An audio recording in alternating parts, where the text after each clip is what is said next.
आता बातमी आहे अर्थसंकल्पाविषयी। आज अर्थमंत्री अजित पवार राज्याचा अर्थसंकल्प सादर करणार आहेत। लोकसभा निवडणुकीमध्ये महायुतीला राज्यात बसलेला फटका आणि ऑक्टोबर महिन्यामध्ये येणारी विधानसभा निवडणूक डोळ्यासमोर ठेवून अर्थसंकल्पामध्ये शेतकरी, महिला आणि युवकांसारख्या सर्व घटकांना खुश करण्याचा प्रयत्न असल्याची यावेळी चिन्ह पाहायला मिळत आहेत। तसंच चंद्रकांत पाटील यांनी मुलींना पदवीपर्यंत मोफत शिक्षणाची घोषणा काही महिन्यांआधीच केली होती। त्यामुळे मुलींच्या मोफत शिक्षणाबाबत काही घोषणा केली जाणार आहे का, याकडे आता संपूर्ण राज्याचं लक्ष आहे। दरम्यान आगामी विधानसभा निवडणुका पाहता अर्थसंकल्पातून घोषणांचा पाऊस होण्याची शक्यताही वर्तवली गेली आहे।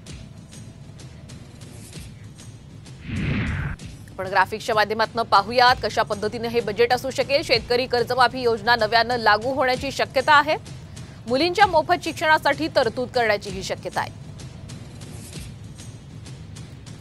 मराठा ओबीसी संघर्ष बघता काही घोषणा होऊ शकते असाही अंदाज व्यक्त केला जातोय।